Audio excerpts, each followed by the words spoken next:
Bonjour à toutes et à tous, c'est Mathias, j'espère que vous avez la forme. Aujourd'hui, on se retrouve pour parler de communication.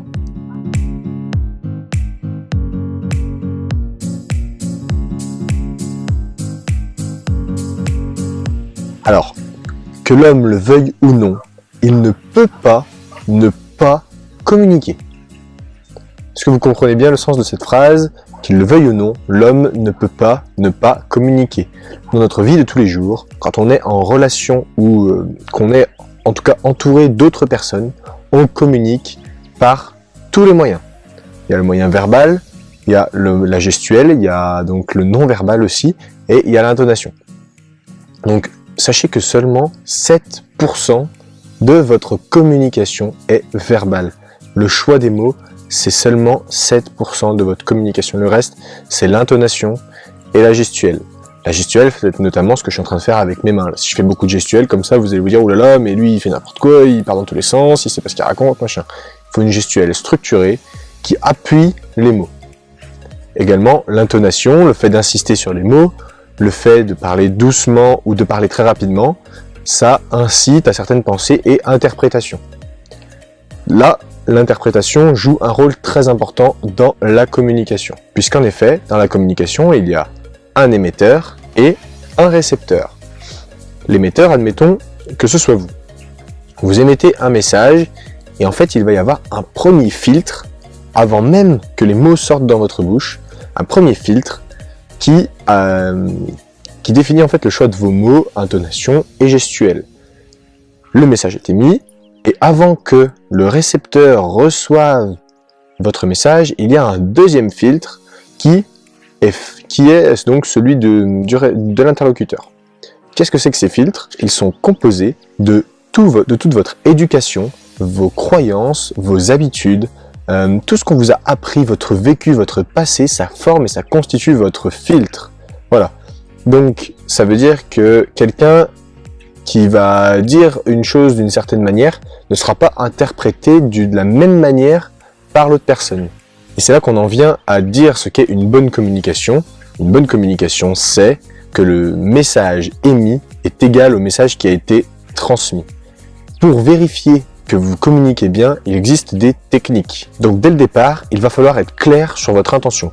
Qu'est-ce que vous voulez que votre interlocuteur retienne de votre échange? Il va ensuite falloir bien choisir la manière dont vous formulez avec vos mots, vos expressions. Donc il faut choisir la manière dont vous formulez pour appuyer le message que vous voulez transmettre. Et enfin, très important, quelque chose qui ne se fait vraiment pas souvent, qui est très très rare, et pourtant qu'il faut mettre en place dans la communication, que ce soit avec votre famille, dans le business, au travail, peu importe. Vérifiez l'interprétation de l'interlocuteur. Vous êtes en train de parler avec quelqu'un, là il vous dit oui, je comprends, machin. Et là, demandez-lui, est-ce que tu peux me reformuler, s'il te plaît, avec tes mots, ce que je viens de te dire, pour être sûr que tu as bien compris ce que je t'ai dit.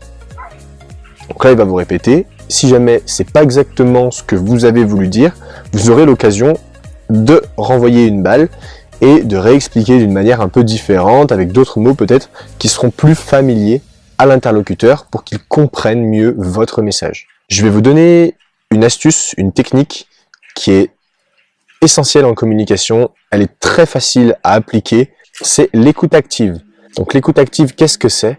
C'est un outil qui permet de s'assurer que la communication était bonne, donc que le message que vous avez émis est égal au message qui a été transmis à votre interlocuteur, à ce que l'interlocuteur a compris. Pour mettre en place l'écoute active, rien de plus simple, il vous suffit de mettre en place dans votre communication le questionnement et la reformulation.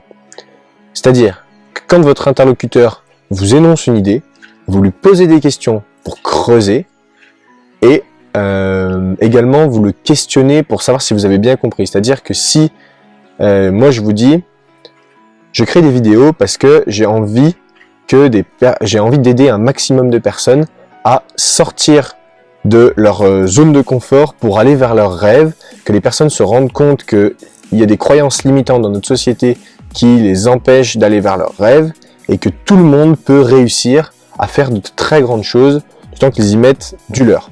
Vous pourriez reformuler en disant « Ok, donc si j'ai bien compris, tu fais des vidéos pour toucher un maximum de personnes et les aider à sortir de leur vie quotidienne qui ne leur plaît pas forcément, d'aller vers des rêves qu'ils ont mis de côté pendant leur jeunesse ou qu'ils n'osent pas entamer à leur jeunesse pour qu'ils puissent en fait se libérer et atteindre d'autres horizons. C'est bien ça? Et donc moi, je pourrais tout simplement confirmer ou pas la reformulation de mon interlocuteur. Si la reformulation ne me va pas, j'aurai l'occasion de lui donner des détails supplémentaires et de faire en sorte qu'il ait vraiment bien compris. Donc les différentes étapes de l'écoute active, c'est d'abord d'écouter en présence. Quand on vous parle, vous n'êtes pas sur votre téléphone ou quoi que ce soit. Et ensuite, vous reformulez pour être sûr d'avoir bien reçu l'information. Rien de plus simple. Et vous verrez que votre communication sera grandement améliorée, d'autant plus que votre interlocuteur se sentira important auprès de vous et vous améliorerez sa relation avec lui. Et maintenant, je vous donne 3 freins à la bonne communication. C'est le « je sais déjà, j'ai pas envie et j'ai raison ». Si vous dites ça dans une conversation, si vous pensez ça dans une conversation, la communication ne peut pas être positive et ne peut pas aller de l'avant. Voilà. J'espère que ça vous a plu. Si vous voulez des détails et des informations plus poussées sur la communication, je vais mettre en place une formation. Si vous avez des questions, c'est soit sur Instagram, soit également dans les commentaires. Et le plus important, c'est que si cette vidéo t'a inspiré, t'a aidé et que tu as appris quelque chose, je t'invite très fortement à la partager à une personne qui pourrait, selon toi, en avoir besoin. Qui pourrait avoir besoin de voir cette vidéo. Une personne, par exemple, qui a du mal à s'exprimer, à être socialement à l'aise avec les autres. Partage-lui ces techniques, partage-lui la vidéo. Et si je peux aider cette personne, crois-moi, c'est vraiment mon objectif et j'en serais ravi. À chaque vidéo que je tourne, mon objectif, c'est qu'au moins une personne me dise merci, tu m'as aidé. Et là, j'aurais gagné. Voilà. C'était Mathias, passez une très bonne fin de journée.